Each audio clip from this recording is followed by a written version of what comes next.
pledge allegiance to the flag of the United States of America and to the republic for which it stands, one nation, under God, indivisible, with liberty and justice for all. Please remain standing as I ask for a moment of silence for former Fire Chief Dan Snyder.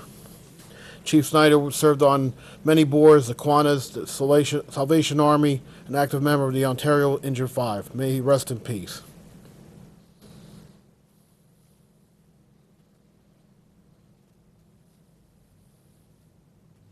Thank you. Roll.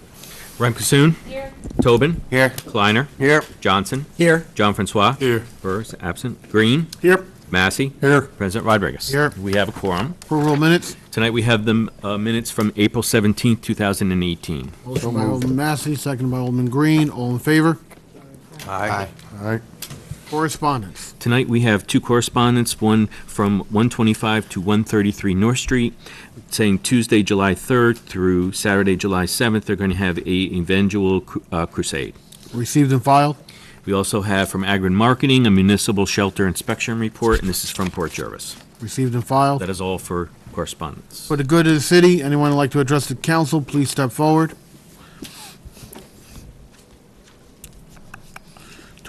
5, 4, 3, 2. Okay. Remarks of department heads. Economic development.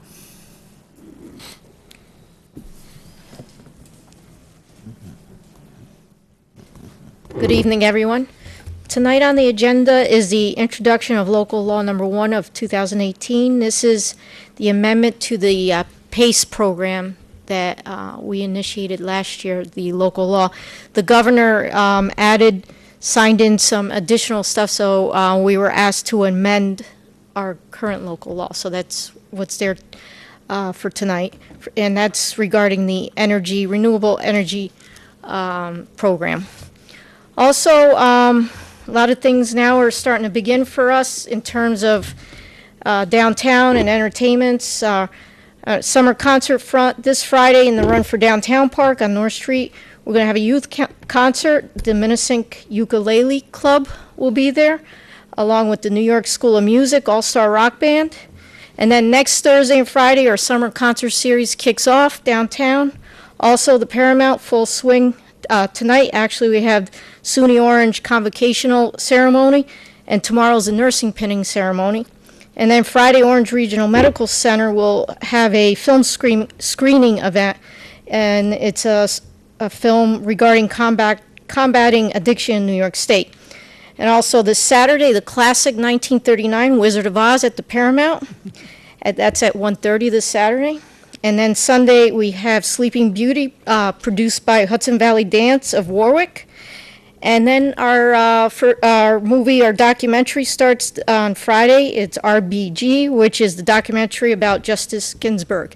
So as you can see, spring is here, summer's coming, and we're ready to go. And that's all I have for this evening. Any questions for Maria? Thank you, Maria. DPW Commissioner.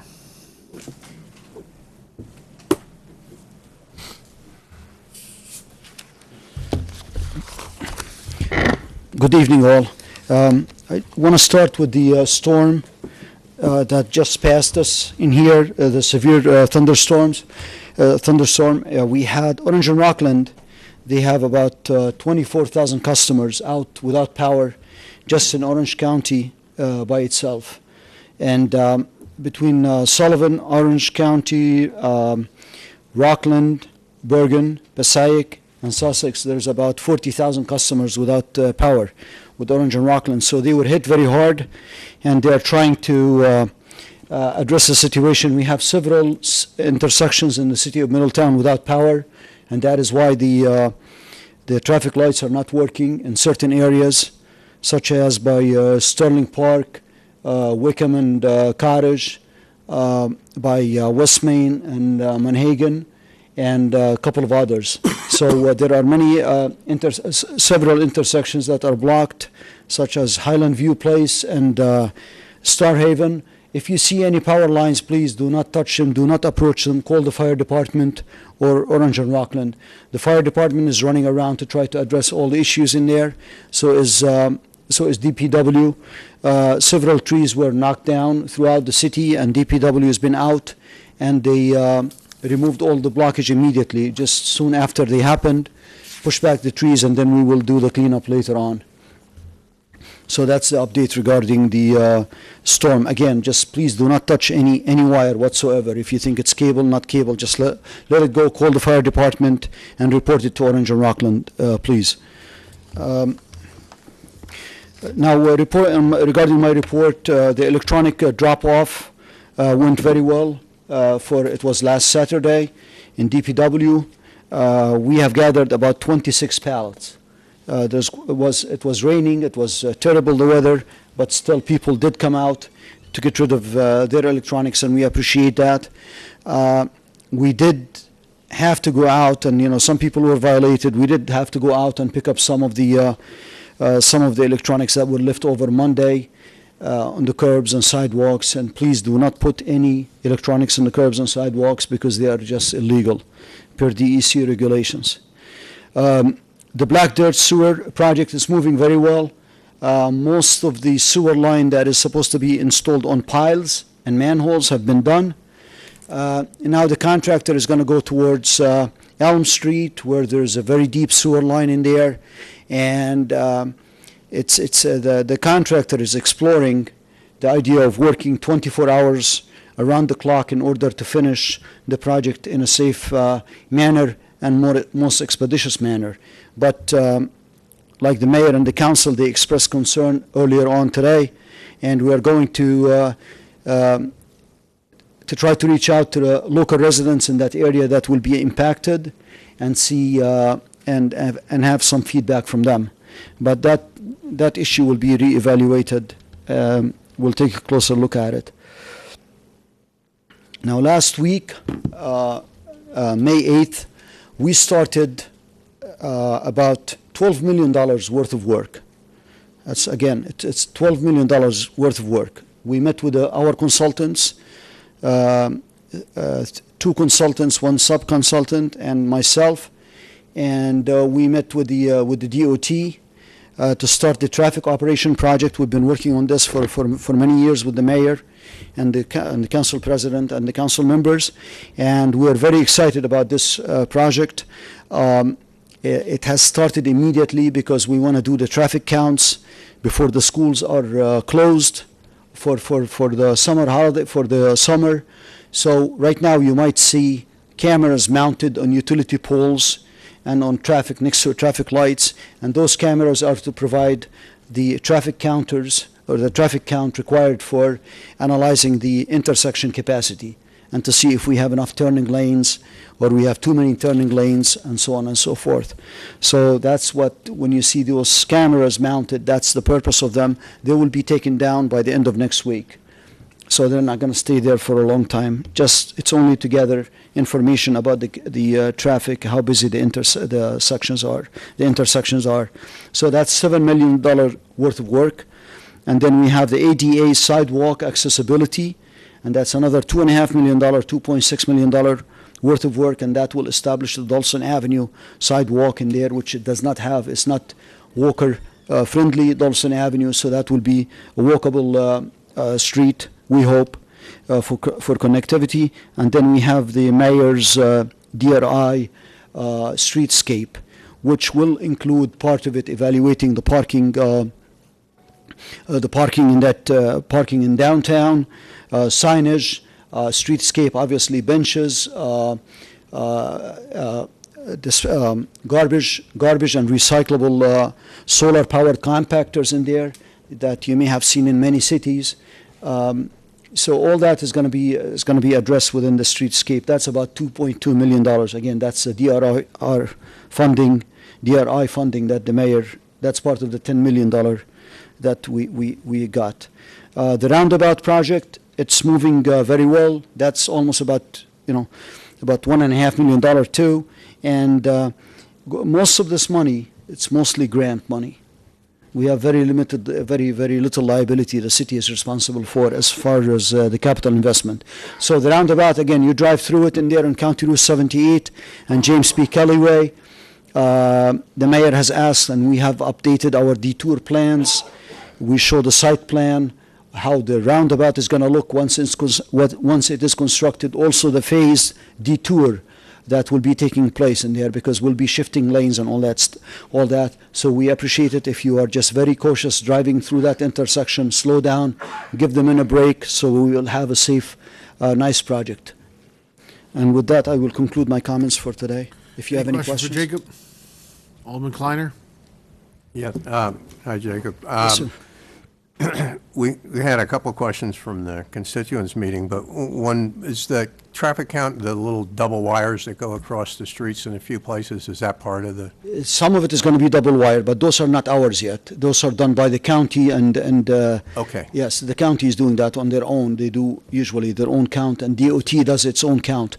Ours right now are the cameras. Couple of intersections will have those tubes, the runners, we call them, and yes, but mostly it's going to be cameras mounted right on the poles by the intersection. Okay. People also asked about Wisner Avenue, how that's going, because it's pretty dug up, and they were out there in the storm this afternoon with that single lane going all the way back. Yeah. It's tough. Can you give us a progress report on that? Yes, it's a very, very difficult intersection. I spent most of, I believe it was yesterday. Yeah, yesterday we started first thing Monday morning with problems in there, and identified utility lines in there, and we had to really redesign the whole thing on the fly, basically, between the engineer, myself, and the contractor. So it's all figured out. So hopefully, I don't think we have any more issues. I'm going to keep my fingers crossed, because that's an old city, and everywhere you dig, you find something new. And so we had to redesign, order a new manhole for that intersection. I spent most of my Monday morning with them, and so hopefully we'll get it done by the end of the week, early next week. I'm that optimistic. Then we're going to pave. Then comes the paving and all that. So Okay. And the last question is, people also asked if you have the milling schedule yet for the this milling summer. and paving, it's going to be after the 4th of July. We start every year. We are still fine-tuning the Okay. I know you said you fine-tuning were the rest of the roads. concentrating on O&R streets that were. Yeah. I'm glad you mentioned that with Orange and Rockland. I do want to apologize for the public too. I mean, you guys, you see the emails between us and Orange and Rockland in there, and we're trying to apply all kinds of pressure on them. Our roads, some of the roads are really an embarrassment, to be honest with you, and I cannot defend it.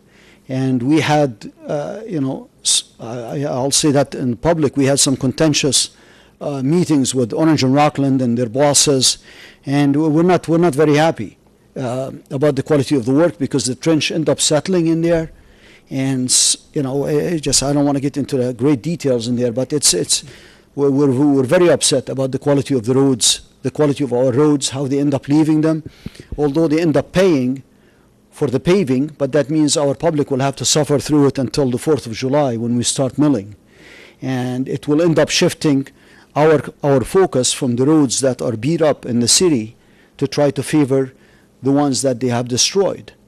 And this is the game we're playing. And last year we had a very rough winter, where we had a freeze and thaw cycle all over the place throughout winter. Warm temperature, freezing temperature, warm temperature, freezing temperature. And what will happen is all this water, rainwater, and the snow melting will penetrate through the cracks, and then overnight it's going to expand once it freezes. And that's how you have potholes all over the place. It's not only us, it's the entire region. This is the season that we had. So, as much as we would like to focus on our roads in there with the very, very limited budget that we have, the mayor is going to report on that budget, how much we got. But we're going to have to, change our priorities in order to favor the roads that were ripped up by Orange and Rockland in order to fix them. Thank you. Yes, sir. Your department's going to produce a list like last year, how many roads is going to be? Yes, we will produce the list in there, but we're just fine-tuning it in there because of the funding that's available and the issues with Orange and Rockland. We will issue that list very, very soon. Obviously for your considerations too, because it's not only what I say, it's what the mayor, all of you guys are gonna. And going back to Orange Rockland, Stony Point down in Rockland passed something where they have to comply with their rules, and if they don't, they take them to court. we can start doing that too, and order a stop work order on them. We can start enforcing. I mean, it's right now, if you drive down North Street, you got holes, almost like 2 feet deep. That's uncalled for, it's unsafe. Yeah, you were copied on emails. I agree with you 100%. You initiated one email Started too, it. to reach out to them. And it's disappointing. I mean, I can't defend it. It's disappointing. We work very closely together, Orange and Rockland. They need something, we help them out. We need something, they help us out. They jump through it. Perhaps we need to go to their bigger boss or somebody. If we can't get results, let's enforce it. They don't have to dig on our roads. They don't have to. They can get permission. They don't have permission. Plain Oh yeah, simple. they have to have a permission. Absolutely. So stop until, right now, if you drive to West Main, Highland, everywhere, North Street, it's dangerous. We know that it's dangerous. Stop it. Fix it, or you won't be able to continue.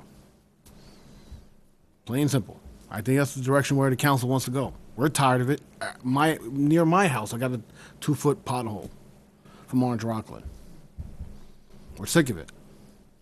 And it's the new stuff. We paved, we asked them to stop, and they paved, they cut holes into the new stuff that we put down. That's another one. Add an insult to injury. Alderman Kasum?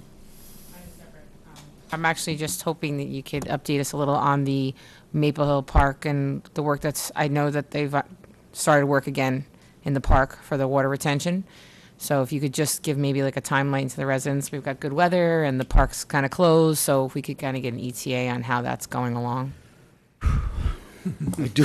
I do have it. I don't want to start looking for it on my phone. I do have the schedule, but I did not have it to update you on it. So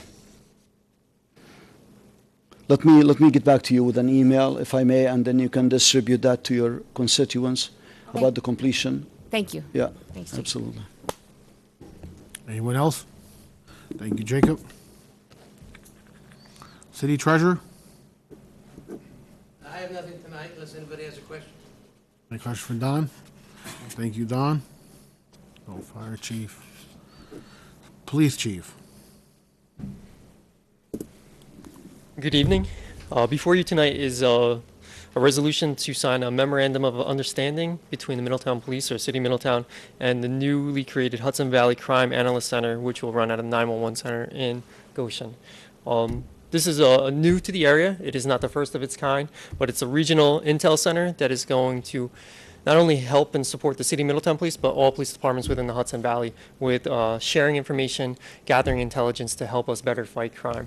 The MOU actually allows us to share information between our department and them under strict parameters, and it also allows me to be appointed to the board to have some oversight in the program as well. Any questions? Any question for Police Chief? Thank you. Thank you, Chief. Superintendent of Recreation?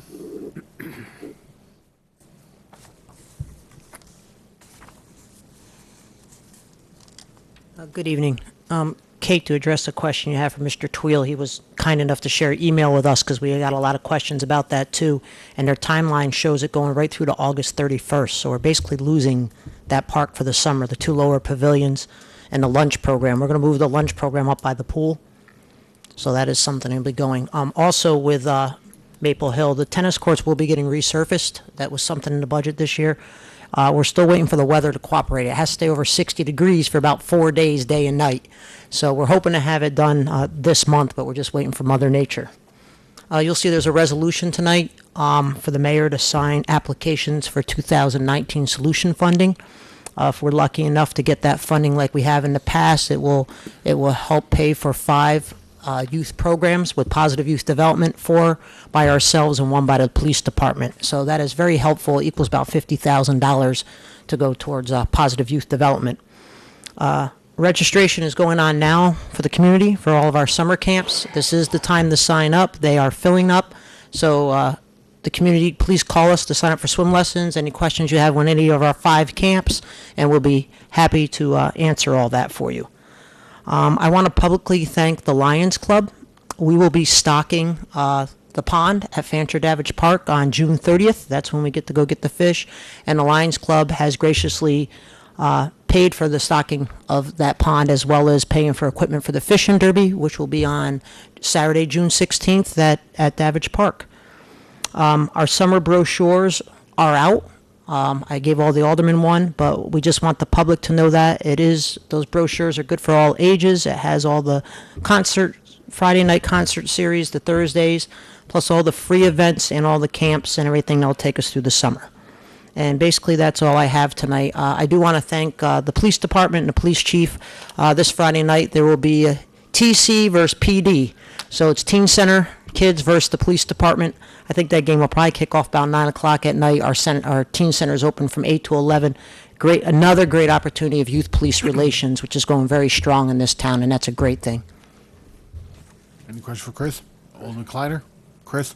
Chris, I just wanted to say, before you get away, for people who haven't seen this, I just want to congratulate your department. This is so well done. It is so well laid out.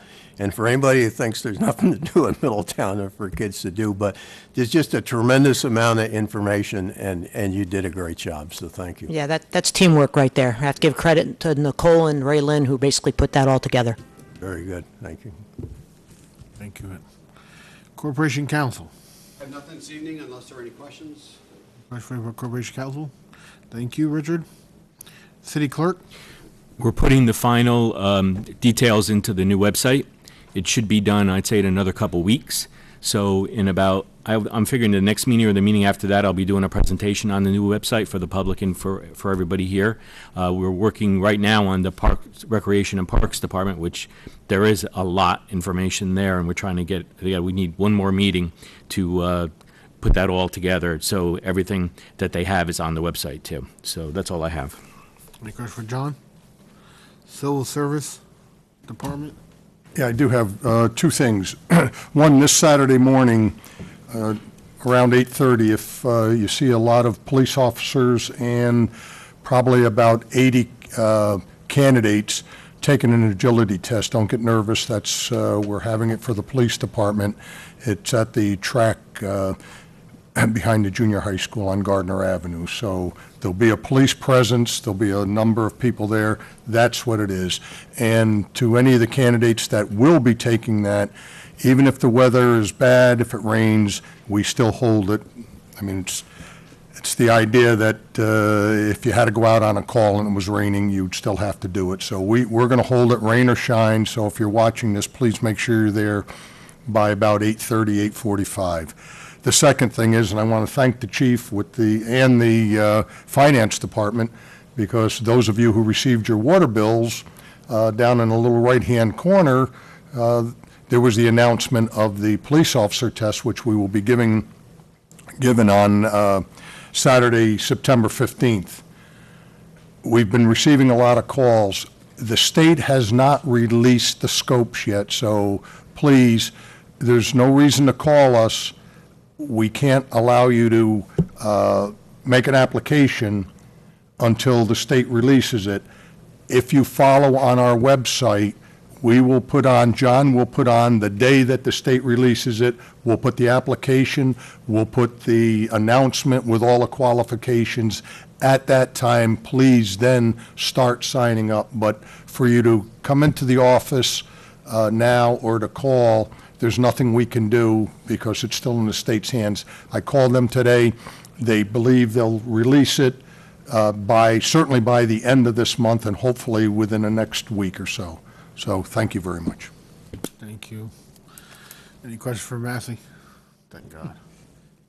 Public hearings and grievances. Tonight we have one public hearing. It's on the proposed zoning addition to provide for background checks for all tenants as a precondition to acquiring a rental permit. This is a notice of public hearing that has hereby given that the City of Middletown will hold a public hearing on Tuesday, May 15th, 2018, on or as near 8 p.m. as possible.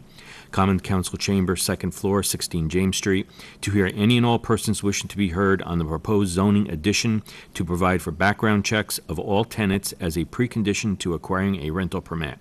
Any and all persons wishing to be heard will be given the opportunity to speak either for or against the proposed zoning addition. The complete proposed addition to the zoning code is available in the office of the council clerk, City Hall, 16 James Street, room 12. This was the order by the Common Council, signed John Nomchek, clerk of the Common Council. This was published on May 7th and May 8th in the Times Herald Record, and it was also available on the city website. Okay, at this time, the public hearing is now open. We have anybody from the city? Anyone from the public who would like to address the council? Any council members would like to speak on the public hearing? Alderman Johnson? I just want to remind the council that this came out of legislative committee with unanimity. It doesn't appear there's going to be any input from the public at this time. Unless anybody has any last-minute thoughts, this will be presented for a resolution at the next meeting. Thank you. Anyone else? I have a motion to close. Alderman Massey, seconded by Alderman Green. All in favor? Aye. Public hearing is now closed. Mayor?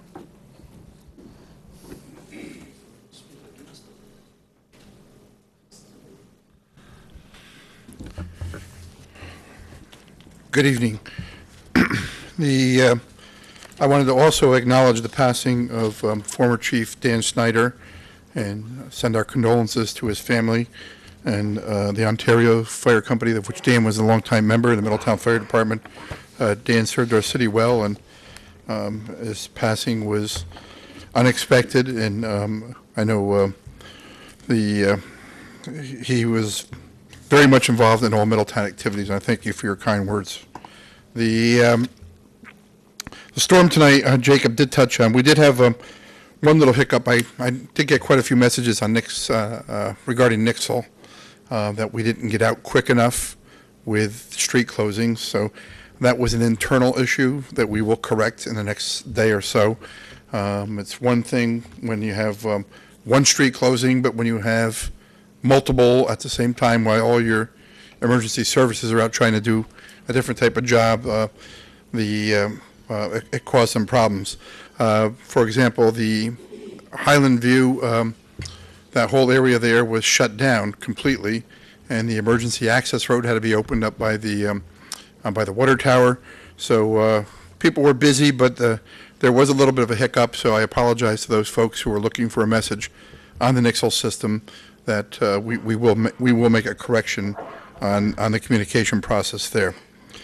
Jacob mentioned the CHIPS funding. We did get notice from Senator Bonasik's office and Assemblywoman Gunther, and our numbers this year are $671,901. That's total between CHIPS, Pave New York, and the Extreme Winter Recovery monies. I'm not sure how that compares to the 17 numbers or the 17-18 numbers, but these are the 18-19 numbers. And as you know, it's the majority of the money that's used in our paving program comes from the state CHIPS program. There is one issue I wanted to talk about that's an agenda issue tonight that I did speak to a few councilmen regarding, and that is the plumbing request, the home rule request regarding the plumbers. And as I said in my email to council members yesterday, there's no downside to this legislation. First of all, we've had a significant problem with getting a plumbing inspector over the past several years. Number one, the requirements that are in place under this Article 4 of General City Law, which cities are required to follow, not townships, but cities are required to follow. And it goes back to the early 1900s, I believe 1901 or 1904, something along that, imposes special burdens on the city because at the time, cities were the only ones that had sewer systems, and primarily water systems. So they put in these special laws and special requirements. They worked for many, many, many years, and but now the requirements of a master plumber and all the requirements of a plumbing inspector have put a heavy burden on to the city where we haven't been able to have a full-time inspector for several years. We did get around it. We did hire part-time inspectors for a while, and that didn't work. We did hire an actual plumber to do inspections, and it hurt his business, so he couldn't do it anymore. We ended up hiring a few years ago a full-time plumber who met all the qualifications, and he looked at his first paycheck and he literally said after one paycheck that, geez, I make this in a day or day and a half on a nice job. I'm not going to work here anymore, and he put in his notice. So the idea that we would have to go out on a job and offer extreme amounts of money for a plumbing inspector is not unique to the city. Many cities around the state were facing the same problems, and I know that Todd Corn, who is a Middletown licensed plumber, has been pretty active with, I'm assuming all of you, but previous members of the Common Council. I know Mr. Kleiner and Mr. Massey have attended plumbing board meetings in the past, so hopefully you guys are aware that we have been looking for options on how to address the city taxpayers' needs and also at the same time address what state law requires for us to have a master plumber or plumbing inspector. So at a NICOM conference a few weeks ago, or a few months ago, we were able to talk with other communities and examined with Jacob and Mr. Gerton, our legal counsel, what Article 4 requires, and we were led to a request for an exemption, or for the city of Middletown to make a request to exempt itself from Article 4 of the state law. What that does is it allows us to put together our own standards for an inspector and also for a plumbing code if we so desire. For example, there are, in my email that I listed to the council, cities like Beacon, Poughkeepsie, Schenectady, Olean, Hornell, Binghamton, of course New York City, and Glens Falls, I believe, all have requested over the years to be exempt from this law because of the heavy burden it put on to have an inspector that met these state qualifications. The city of Poughkeepsie actually went further when they did get the exemption. They did what we have been doing over the last few years, is they made the qualifications for a plumbing inspector the same as the building inspector. And over the years, Walter has been doing that for us. So that might be a model that we can look at once we're given the opportunity under state law. The other thing is that the limitations of the Middletown Plumbing Examining Board's system has restricted the amount of plumbers that we have. For example, we have 12 licensed plumbers in Middletown, not all active. The city of Poughkeepsie, as of 2015, had approximately 70. Beacon has approximately 25, and I think in my email I listed some of the other communities that have much more licensed plumbers, much more than we have in the city of Middletown. And the reason for that is that they were able to localize their tests. They were able to put in different standards, because right now, if you live on Anthony Street in the town of Walk Hill, you can hire plumber A to come in and do your work. Next door, the house is city of Middletown. That plumber, unless he has a special license in the city of Middletown, cannot do the work, and therefore it drives up costs. So this is very consumer friendly, it's very taxpayer friendly, and there is actually no downside to the legislation as far as residents, businesses, and I believe even plumbers are concerned. One of the main complaints we get from the plumbing community is that the lack of an inspector has led to a lot of illegal plumbing and the loss of work. And we don't have, although we do some follow-up on complaints, the lack of a full-time plumbing inspector certainly has cut into our ability to track down violators. One member of this board, who's going to be not identified, told me a story of their own property when they did call a local company in the town of Walk Hill. They needed a hot water heater, and when the company came, they looked at the the hot water heater and said, yeah, you need a hot water heater, but unfortunately, I'm not licensed to replace that in Middletown. I could do it in Wallkill, but I can't do it in Middletown. And then sent him a $75 service call. So, but the point is that if you're qualified to do plumbing in Wallkill under a county license or a town of Wallkill license, you meet the standards. There's no reason why you have to meet all these regulatory burdens to do the same kind of work here. In regards to electricians, we have reciprocal licensing, where if you're licensed in Newburgh or if you're licensed in Port Jervis or any area where we want to have a reciprocal agreement with, we can reach an agreement with those communities. So a Port Jervis plumber or Port Jervis electrician, can come in and get a one-time permit to do a job in Middletown. Not allowable under state law for plumbers. It is for electricians. And if you look at our electricians list, you'll see that the list is probably 60 people long versus the 12 plumbers. So there are so many benefits. There's no downside.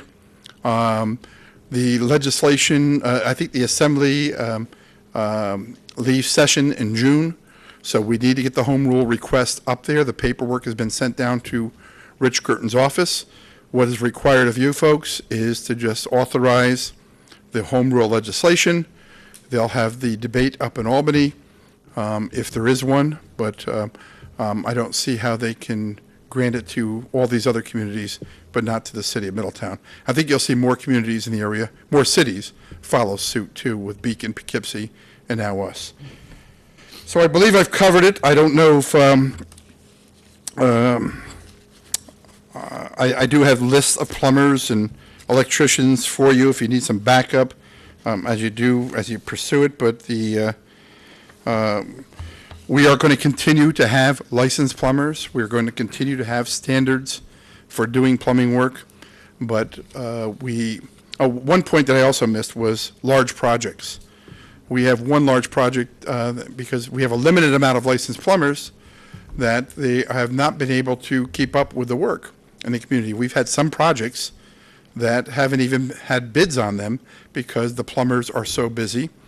And we had one community development project where we actually we had one bid, and based on the scope of work that we felt it was way overpriced because we bid it twice.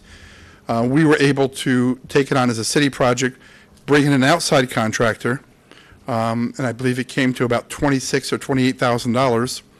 The grant for the elderly gentleman was $30,000. The price that we got from the only licensed plumber to bid on it, because they're so busy, was almost $70,000. So that person would have, in 2 days, would have been out of their home. Their home would have been condemned because of the violation was pretty serious. But that's just an example of what we're going through with some people not being able to find someone to do the job. But the biggest picture is the inspector issue, and all the other stuff will fall in place, and that will all be regulated locally rather than on a state level. So if you have any questions, I'd be more than happy to address them. Any question for the mayor? Yes, sir. Alderman Massey. I don't have a question, but just something to reinforce what you just got finished talking about. I gave a plumbing inspector's test on September 9th, 2017. Not one applicant for the position that he's talking about. Not one, zero. Yes, sir. It sounds like the state's telling us we need to have a plumbing inspector, but I assume there's no funding going along with it. Right? Well, So- basically, it's an unfunded mandate. They're yeah. saying that you have to have an inspector, and they have to meet the strict criteria from the early 1900s, Yeah. but your neighboring township, which has the same toilets, the same hookups, the same everything, they don't have to meet that standard. So, yeah, it is an unfunded mandate, but wisely, and we always complain about the state giving us unfunded mandates, they are also giving us the opportunity to back out of that unfunded mandate. So we can structure it where our engineer or our plumbing inspector, our building inspector, like Poughkeepsie did, can do the inspection process. And Poughkeepsie, I have it in here somewhere, their qualification for plumbing inspector is same as building inspector. I mean, I understand you don't want any but people doing the gas pipes, you want them to be inspected to be Yes, safe. yes, But exactly. yeah, this sounds like a great idea, I mean, Yeah. to get around it. Keep the tax. I think it's very consumer friendly, and what Jacob just slipped to me just now, quietly, was that we all have to meet the state plumbing code requirements. So it's not a matter of, they can do it differently in Walkill versus here in Middletown or in Wawayanda. They all have to meet the same code. It's just a matter of this quirk going back to many, many years. And I understand in the early 1900s because it was different, but it's never changed since then. And the state has now come up with this opportunity to be exempt from that mandate. Sounds like a good idea. Alderman Kleiner? I was going to ask you about an update on the Heritage Trail after this, but, and I was going to wait to speak about this when the resolution came up, but my problem with it was I didn't see it until it was on the agenda. So I would certainly like to hear the plumber side of it. I would like to I don't think there is a plumber side, Jerry. I think this is a city administrative side. This is not a issue about plumbers. Are you more interested in protecting the plumber business? Or are you interested in the city doing the inspections? And you go to every plumbing board meeting. Yeah. So You've been contacted by Todd Korn numerous times about this issue. You have spoken to me about what are we going to do about it. We're presenting you with a solution that is very simple and very direct, and the solution that the state has devised, that if you have an unfunded mandate from the state of New York, this is what you need to do. You need to make a request to be released from it. I don't know, if I was a plumber, or my wife's in the restaurant business, I don't want you to have any more restaurants in Middletown. The barber, we don't want you to have any more barbers in Middletown. We don't want you to have any more laundromats in Middletown. So the idea that we're going to limit competition is driving up costs for the consumer. So I would hope that you would look at it from the consumer's point of view, that plumbing work in Middletown the cost of plumbing work is driven up. I gave the perfect example of East Avenue. A 80-year-old man, veteran, served 40 years, I think, in the Middletown Fire Department. His sewer system was hooked up to the storm drain. right, I'm familiar with it. You're familiar with it. Absolutely. You're also familiar with, then, that the only one bid we got from a plumber was $70,000. And that I the bid... I didn't know what the bid was. Well, and so they're busy. But- So whose interests are you trying to protect I'm- when you say you want to hear the plumber's side of it? Well, I mean, We regulate the plumbers, not the plumbers don't regulate us. no, absolutely, but what has the plumbing board done that has limited, I mean, I listened to them talk about the tests and making sure people are qualified, but I'm not sure how they've limited the number of plumbers in Middletown. I mean, I know it's a different situation from Poughkeepsie, where, they have standards, the town of Poughkeepsie, and I understand they have a bigger pool to pull from. No, but this is City of Middletown- Poughkeepsie. City of but- Poughkeepsie licensed master plumbers. The list is here, and it's, the only one I have is from Right, 2015. but I think they're reciprocal with the town, I'm not sure. And But- thank you for using the word, reciprocal, Well, and- because under state law, they can do reciprocal licensing, we can't. And why, Why? Because I of mean- because of Article 4 of the law. We're not allowed to do it. Whereas with electricians, we are allowed to do reciprocal licensing because the state passed a law allowing it. So this is not something that we're looking for a recommendation from the plumbers. This is something that's consumer friendly. It's going to create more competition, but that's not the goal. The goal is also the inspection process. I think it's going to improve that's been our ability to have my illegal concern work all done. along, that we actually have real plumbing inspections with somebody who knows plumbing. Here's your opportunity to do it. Or do you want to burden the taxpayers with the one quote a guy gave me that he wants to be plumbing inspector was $130,000. Are you prepared for the amount of work that's here as an inspector to pay that kind of money? I don't think so. But I think you're totally off base when you want to get the plumber's viewpoint. This is not about plumbers. This is about regulation, government regulation of the plumbing industry. This is about government's responsibility to have inspections, and this is about being released from something that is blocking competition in a way. And every community that's done it, That's Beacon all- has 8,000 people, and they have 25, 30 plumbers. You don't have to do the math there. We have 28,000 people, 55,000 people in the greater Middletown area, and we have 12 plumbers, not all active.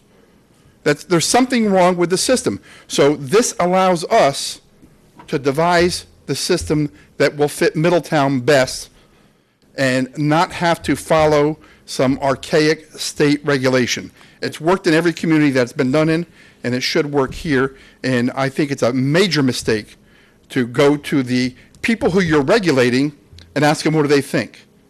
This is we're not saying that we're going to put in. We can work with them on the qualifications and all those things. All that stays in place.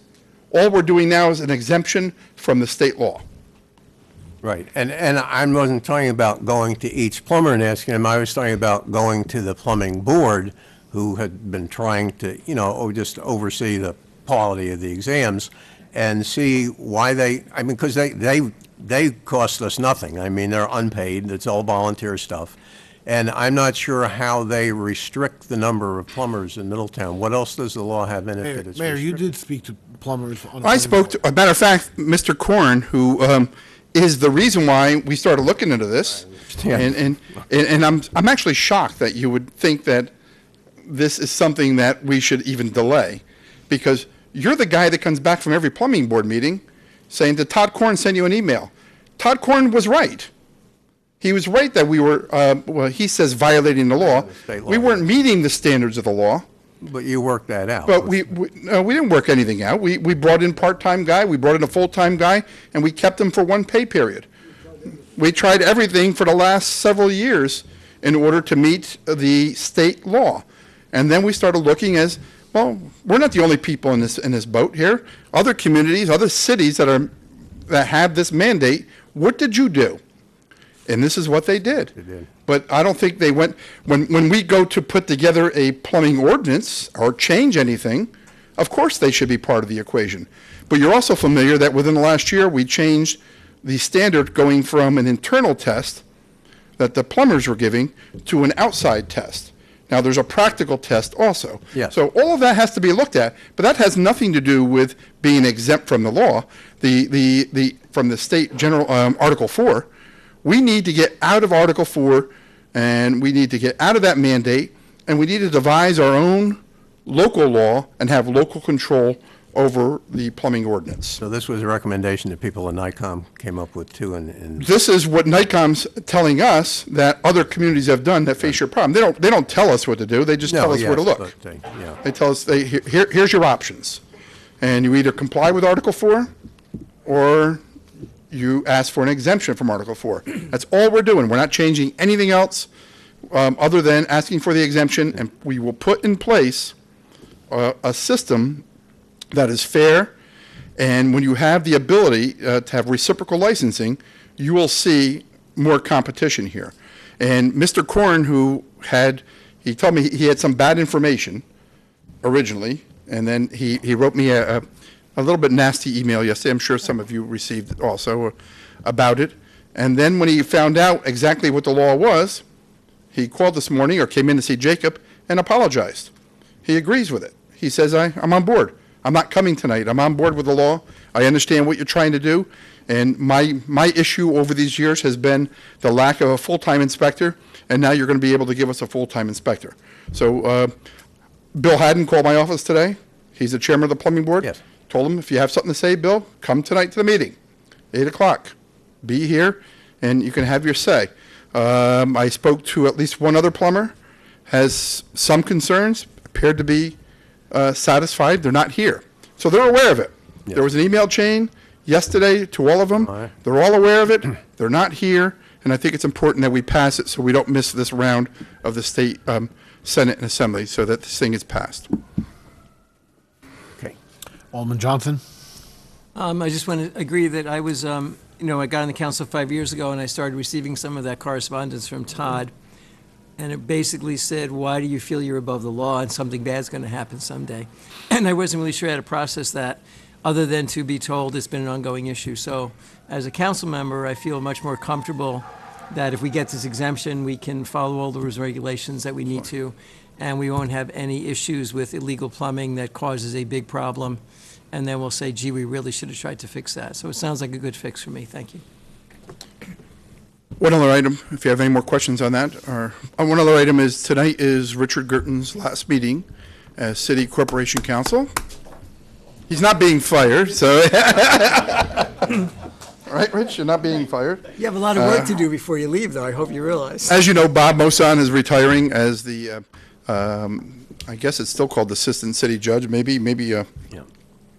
And Bob has will be reaching the ripe old age of 70 this year and is mandatory retirement. He has submitted his retirement effective May 31st. I have sent in the appointment of Rich Girton. Under state law, there's no council confirmation required, but I'm assuming that you will all be very happy with the appointment of Rich to that position. Yesterday or this morning, I sent to you the name of Richard Krogan. He's a former Assistant Corporation Counsel. I interviewed him yesterday with Alex. We're hoping to change the Corporation Counsel office a little bit again. We did make some changes a few years ago because of the huge expenditures, and but we'll be coming to you with that part. But the Krogan nomination will be hopefully voted on at the June 4th meeting, so that he can begin work the very next day at the June 5th Planning Board meeting. So if you have any questions, I'm sure Mr. Krogan can come in and meet with you. If you like privately or at the June 4th meeting, I'm assuming he will be here for any questions. But if you have, if you have anything serious questions, then, I try to bring him in prior to that. But we do need to bring somebody on board. Okay? Yes. The Heritage Trail. Could you give us a quick update on the Heritage Trail? We still have some problems with. We had a meeting. We've agreed to Newhouse and I to split the cost. We had the meeting at Throw Library with Middletown Trail Associates. The culvert is still an issue. I sent a draft letter to Steve the next day that is required to be sent to the DEC. That we have both agreed that we will meet with our respective boards to get whatever funding gap is not available by grants by the county or by the city to address the culvert issue. Steve is under a different impression from an email that he sent that he believes the DEC is going to accept the plans that are there. We've objected to the plans. We think the plans that they submitted are still have the same problem of having a gate with a 10 to 20 foot drop and not a road or replacement of the culvert. I sent that letter the day after the draft to him, the day after our meeting with the Middletown Trail Associates. I've had a couple correspondences with him back and forth since then, but we still do not have a letter going to the DEC. So it's important that we get it done. I will continue to put pressure on him and find out what the problem is. We've agreed to do it, and I don't know what the holdup is on their side. Have you found out any more about what they were talking about, the people from the county who were there, about the risks for the funding if the IMA is not signed within a certain Jacob can more address that, but the funding, I think they made a 60-day representation. I don't think that was true. Okay. But Jacob can address the timeline. And if Jacob had Verizon rather than Sprint, he would have been at the meeting, because I sent him a text message, and he didn't get it for 3 hours later. So that's a true statement. It's as bad as the post office. So, Jacob, can you address that? Yes. Yeah. It's basically because it's a DOT-funded project, just like our roundabout project, just like the traffic operation project, just like the ADA sidewalk project. Once they appropriate the funding, it has to be spent before October 1st. I wasn't in the meeting, so I can't speak about the 60 days they said, but we've been talking about this culvert for about... They were talking about needing 60 days for the bid process and then Right. getting the shovel in the ground before... the October 1st, yeah. They would before lose the funding. Yeah. Right. Potentially could lose the funding. Right, that's what I'm saying. Before October 1st, which is October 1st, is the federal fiscal year. That's what they're talking about.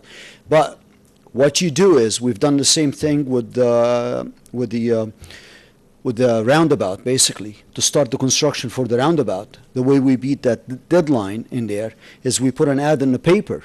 All we had to do is just pay something from that millions of dollars worth of project before October 1st. Again, I was not in the meeting. I don't know what the 60 days are.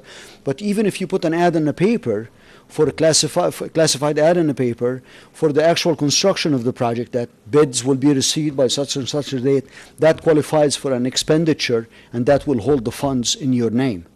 However, the bigger problem is, the mayor has been saying, is we've been talking about this lousy culvert for well over a year, and many people change within the county, and they keep just ignoring it and submitting different plans, burning 3-4 months, the consultant, submitting different plans that does not address the problem. And they think that the problem is going to go away, and the city of Middletown is going to just roll over and play dead. And that's what it is. They had plenty of time to do it. They still have plenty of time to do it. And the mayor had the right solution with the county executive. Let's do it. Then everything can be released, so we can sign off, and the project can proceed. Okay, thank you. Okay, remarks of Alderman. Alderman John Francois. Good evening. Last Saturday, I had the opportunity to work with stream keepers. It was incredible. We went behind Dollar General on Dawson. I mean, it was horrendous. There was so much garbage back there. And we actually clear up at least 15 to 20 bags, and that didn't even make a dent to some of the cleaning that we do. And what it is, and I have spoke with the commissioner, we definitely have to go after these people.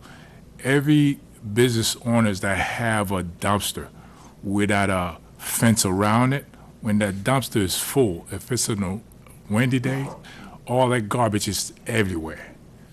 I mean, there's so much garbage back there that's actually wind up on our city stream. I mean, it's just ridiculous. We have one of the young ladies that was there helping also. Thank you for coming. But it was a great project. Sue, you have a lot of competitions. I mean, I want to thank everybody for coming. I mean, there was at least 7 or 8 of us. I mean, it was a lot of work, but we didn't even make a dent as far as the cleanup that we did. And we definitely have to go after these people and see what we can do better. Thank you. Alderman Kleiner. Thank you. I see 9 o'clock's too late to vote in the school board election now. So I hope that went well. It was fair turnout. This was supposed to be up on the roof, the big telescopes up at SUNY Orange in the Raleigh Center. That got obviously canceled, and it's rescheduled for tomorrow if the weather holds. I think it's from 8 to 9:30 up on the 3rd floor of the Raleigh Center. You go up and they have all their astronomers and their big telescopes. So it's a great night if we get the weather for it. A lot of things happening before we get together again. I want to congratulate Bob Mosan and wish him well. His last day is May 30th. So good luck, Bob, and thank you for serving on the council and as judge. I should say the Honorable Robert Mosan. The Earth and Water Festival will be June 2nd out at, I think it's Thomas Bull Park, 11 to 5. And then on June 3rd, we have the Classic 10K. That'll happen before we meet again. So I encourage everybody to get up and support the race and watch it or get to a fan zone because it really is a great Middletown event. And finally, I went to the fire department dinner on Saturday night, and I thank them all for that. It's always a great night, and I want to recognize, and I hope I get the names right, the firefighter of the year, I believe, was Juan Carlos, and the officer of the year was Drew Manning. And so I just want to say congratulations to them and thank the fire chiefs and hope they have a good year. Thank you. Alderman Reckless-Home.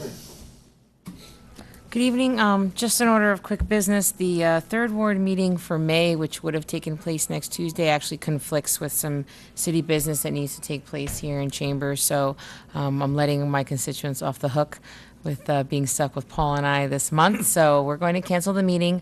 I will send out notes as usual, and we'll see you back in June.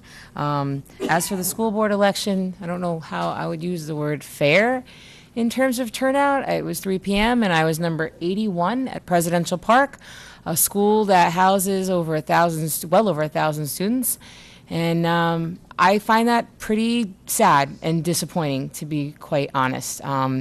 These are our kids and our future. And for people who are there picking up their children and dropping them off, and hundreds of them, and can't take a minute to vote and be aware of what people we have to represent our children's interests and how we're spending the money to educate them is frankly really upsetting. So I just really encourage people to really be aware, especially at the local level here, in terms of who you're represented by here on this board and on the school board, and that this is stuff that truly matters in your day-to-day life. And I think it's worth the time and effort to be aware and to get out and vote, please.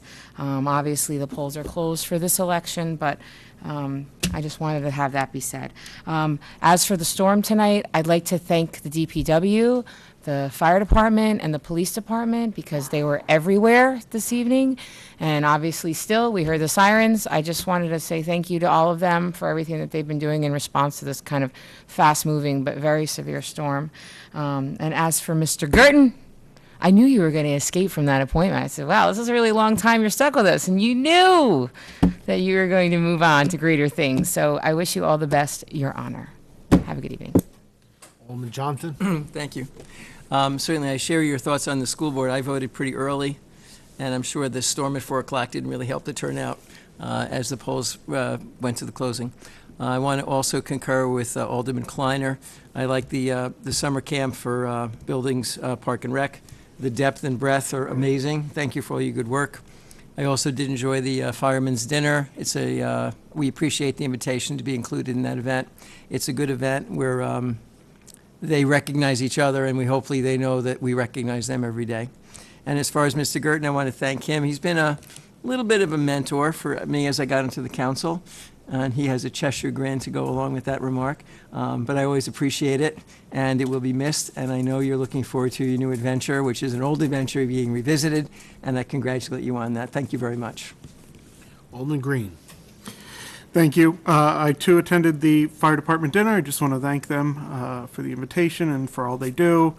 Echoing Kate, police, DPW, fire, for everything today. Certainly they were running around, all over the county, especially, in here too. It was, a surprise coming home when I saw in Highland View, and I said, whoa, okay, apparently I can't go that way. So, we definitely see you out there doing the work, and thank you for that. Mr. Girton, best of luck in, your newest endeavor. We will miss you. And I think that's it for me for this evening. So thank you. Alderman Tobin? I also attended the firemen's dinner. It was a great event. Thanks for inviting me. It was amazing to hear about how many calls that they go out in, hundreds. And I thought it was lifetime awards they were giving out for 300 calls to 200 calls. And these were actually per year. Some of the members were going out on unpaid, volunteering to help protect our community. So thanks again. Alderman Johnson gave a great thank you to them as well, spoke for us. So I appreciate that. I also voted. I went right after the storm by flashlight and voted, so I thank the people there. They were doing a great job. You could still keep voting. There was a battery-operated system, so it's good to know that there was still operating and people were still coming in. Also, they mentioned the Lions Club. We're having our fishing derby. It's a month from now, but I'll bring it up in the next meeting too. It's June 16th at Fatcher Davidge Park. It's a free event. We give out tons of prizes, fishing poles, fishing gear. We also have free hot dogs and soda, so it's a great family event to come down and bring your kids to. So mark your calendars. Rain or shine on June 16th. On another note, I'd like to thank Assemblywoman Gunther and the state Office of Mental Health had basically discontinued a program, I mentioned it a couple council meetings ago, called the ACT program, Assertive Community Treatment, and was talking about closing another program for the mentally ill, the Friendship Club. And through some of her efforts and others, she was able to not only stop the Friendship Club from being discontinued, but also get the ACT program back together and staff. So kudos to her for looking out for the citizens of Middletown. Also, I'd like to thank Commissioner Twill. It was brought to my attention by one of the constituents that while he was walking his dog, he ran into one of his neighbors, and there was an older gentleman that was living in distress. He contacted me, I contacted Jacob, we contacted he did the Adult Protection Services, and actually hopefully he's in a better place right now. So I'd like to thank the Commissioner for that, and that's the neighbor looking out for neighbor. It's making our community stronger. Commissioner Alderman just told me about how somebody was walking down the street, someone offered him a bottle of water because he looked like he was hot on a hot day. So I mean, these are things that looking out for one another. This is what makes our community stronger and made me proud. So thank you, Commissioner, for taking care of that, and hopefully that person's in a better place. That's it for me. Alderman Massey? I'd like to bring your attention to, there's a resolution, the mayor's reappointment of Mike Zahorchek to the Civil Service Commission. Mike's been a valuable member of the commission. I'm hoping that everyone will support that. Mr. Mayor, Bob Moson has reached the age of 70. Not that he's going to.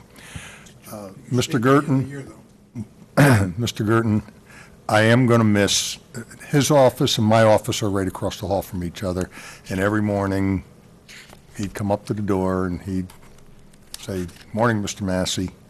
So you're truly going to be missed because you have been a sounding board.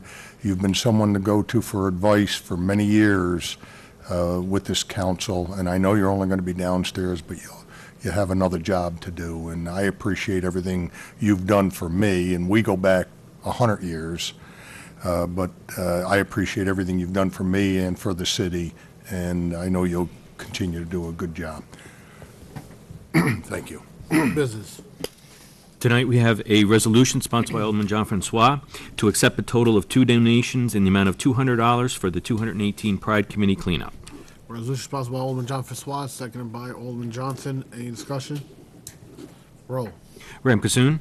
Aye. Tobin. Aye. Kleiner. Aye. Johnson. Aye. John Francois. Aye. Green. Aye. Massey. Aye. President Rodriguez. Aye. Resolution passes. Resolution sponsored by Alderman Massey to transfer from the sewer fund balance a total of $10,000 for the CDM Smith proposal and standard agreement for air permitting support in relation to the CPV facility. Resolution sponsored by Alderman Massey, seconded by Alderman Consoom. Any discussion? Roll. Ram Kasoon. Aye. Tobin. Aye. Kleiner. Aye. Johnson. Aye. John Francois. Aye. Green. Aye. Massey. President Rodriguez. Aye. Resolution passes. Resolution sponsored by Alderman Tobin to authorize the mayor to sign a MOU between the city and the New York State Division of Criminal Justice Services regarding the Hudson Valley Crime Analysis Center. Resolution sponsored by Alderman Tobin, seconded by Alderman Green. Any discussion? Roll. Ram Kasoon. Aye. Tobin. Aye. Kleiner. Aye. Johnson. Aye. John Francois. Aye. Green. Aye. Massey. Aye. President Rodriguez. Aye. Resolution passes. Resolution sponsored by Alderman Green to authorize the mayor to submit an application to the County of Orange for solutions funding. Resolution sponsored by Alderman Green, seconded by Alderman Johnson. Any discussion? Roll. Ram Kasoon. Aye. Tobin. Aye. Kleiner. Aye. Johnson. Aye. John Francois. Aye. Green. Aye. Massey. Aye. President Rodriguez. Aye. Resolution passes. Resolution sponsored by Alderman John Francois to accept bids for the disposal of C&D and tires for cleanup program. Resolution sponsored by Alderman John Francois, seconded by Alderman Massey. Any discussion? Roll. Ram Kasoon. Aye. Tobin. Aye. Kleiner. Aye. Johnson. Aye. John Francois. Aye. Green. Aye. Massey. Aye. President Rodriguez. Aye. Resolution passes. Resolution sponsored by Alderman John Francois to accept the bids for the annual electric maintenance work. Resolution sponsored by Alderman John Francois, seconded by Alderman Kleiner. Any discussion? Roll. Ram Kasoon. Aye. Tobin. Aye. Kleiner. Aye. Johnson. Aye. John Francois. Aye. Green. Aye. Massey. Aye. President Rodriguez. Aye. Resolution passes. Resolution sponsored by Alderman Massey to accept the bids for the disposal of aluminum, metal, appliances, and cast iron. Resolution sponsored by Alderman Massey, seconded by Alderman Green. Any discussion? Roll. Ram Kasoon. Aye. Tobin. Aye. Kleiner. Aye. Johnson. Aye. John Francois. Aye. Green. Aye. Massey. Aye. President Rodriguez. Aye. Resolution passes. Resolution sponsored by Alderman John Francois to accept the bids for the annual plumbing maintenance work for the city buildings facilities. Resolution sponsored by Alderman John Francois, seconded by Alderman Kleiner. Any discussion? Roll. Ram Kasoon. Aye. Tobin. Aye. Kleiner. Aye. Johnson. Aye. John Francois. Aye. Green. Aye. Massey. Aye. President Rodriguez. Aye. Resolution passes. Resolution sponsored by Alderman Johnson to accept the bids for the annual HVAC maintenance work for the city buildings and facilities. Resolution sponsored by Alderman Johnson, seconded by Alderman Green. Any discussion? Roll. Ram Kasoon. Aye. Tobin. Aye. Kleiner. Aye. Johnson. Aye. John Francois. Aye. Green. Aye. Massey. Aye. President Rodriguez. Aye. Resolution passes. Resolution sponsored by Alderman Massey to authorize the treasurer to transfer $53,400 from the water fund balance to fund an engineering service agreement with CDM Smith.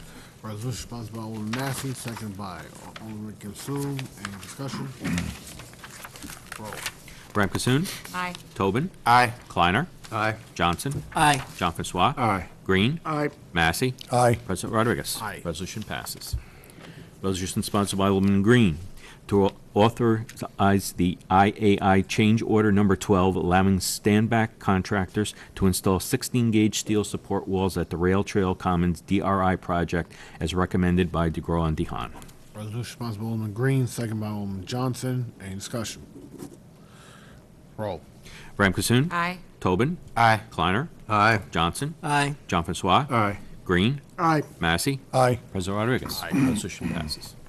Resolution sponsored by Alderman John Francois, authorizing the implementation and funding for the first instance 100% of federal aid and state Marcinelli program aid eligible costs of a transportation federal aid project and appropriating funds therefore for the roundabout. Resolution sponsored by Alderman John Francois, seconded by Alderman Tobin.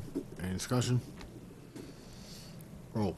Ram Kasoon. Aye. Tobin. Aye. Kleiner. Aye. Johnson. Aye. John Francois. Aye. Green. Aye. Massey. Aye. President Rodriguez. Aye. Resolution passes.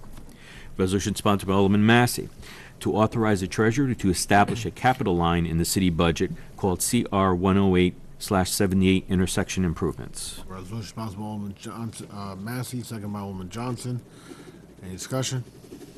Roll.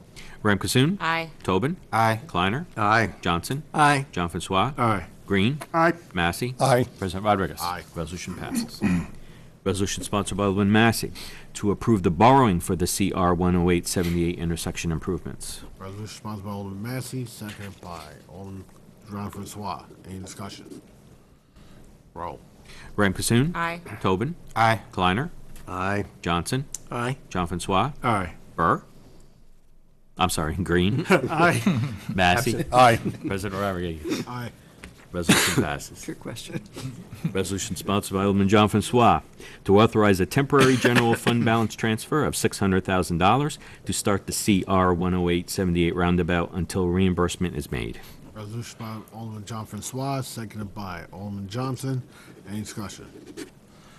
Roll. Ram Kasoon. Aye. Tobin. Aye. Kleiner. Aye. Johnson. Aye. John Francois. Aye. Green. Aye. Massey. Aye. President Rodriguez. Aye. Resolution passes. Resolution sponsored by Alderman John Francois to concur with the mayor's reappointment of Michael Zawarchek to the Civil Service Commission, term ending May 31st, 2024. Resolution sponsored by Alderman John Francois, seconded by Alderman Tobin. Any discussion? Roll. Ram Kasoon. Aye. Tobin. Aye. Kleiner. Aye. Johnson. Aye. John Francois. Aye. Green. Aye. Massey. Aye. President Rodriguez. Aye. Resolution passes.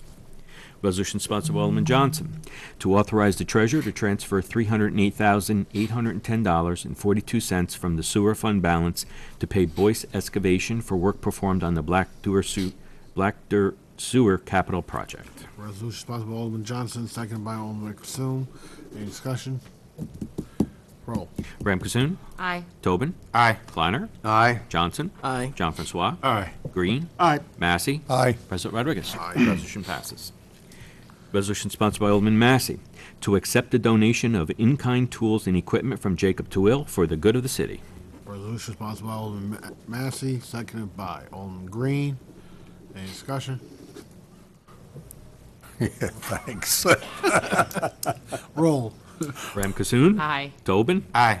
Kleiner. Aye. Johnson. Aye. John Francois. Aye. Green. Aye. Massey. Aye. President Rodriguez. Aye. Resolution passes.